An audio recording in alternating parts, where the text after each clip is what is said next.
Luke gave me a great idea for a video. Luke asked me if I use a comic book for memory palace because you can have a comic book wherever you go, so you can always pull it out and review it.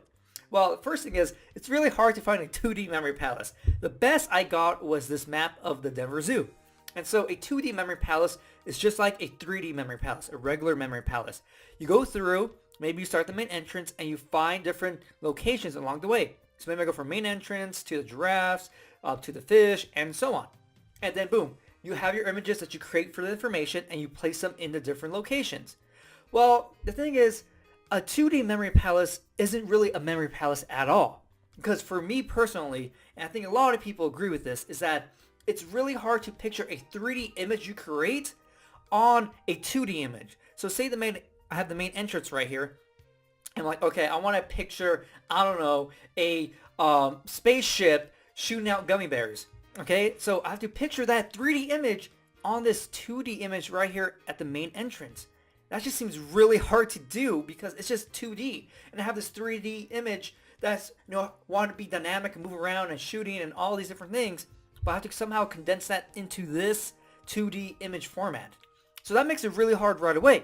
And so a 2D memory palace is really a peg system because what you have to do is you have your different locations, right? But then you have to create an image to represent that location. So for main entrance, I would probably actually picture a main entrance I see in my mind. That comes to mind when I hear a main entrance. I'm like, boom, kind of like Jurassic Park.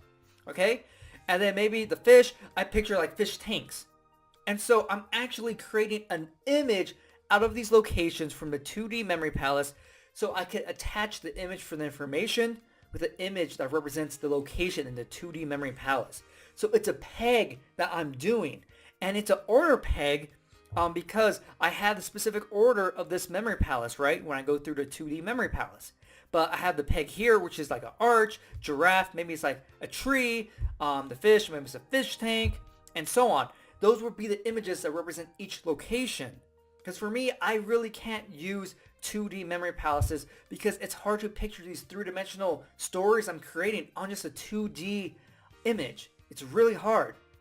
But hey, maybe someone out there has actually done something amazing with 2D memory palace, and I would love to hear, what they did, how it worked for them, and how they made it work for them. But for me, a 3D memory palace, a regular memory palace, is the best because I can see anything happening here from any angle, and I'm not restricted to, it has to be right here because my 2D memory palace says it's right here, and that's all the space I have for it. It makes it really hard because I might need more space than, just the Monkey Island. And so hopefully, this gets you thinking about what a memory palace is and what actually works for you, because a lot of different people, have different preferences to what they want to use for a memory palace or not. A 2D memory palace might work amazing for some people. Maybe it's really good at specific information. It's really specific information based, a 2D memory palace. But hey, it all comes down to practicing and actually trying it. And I tried out 2D memory palaces and did not go well at all.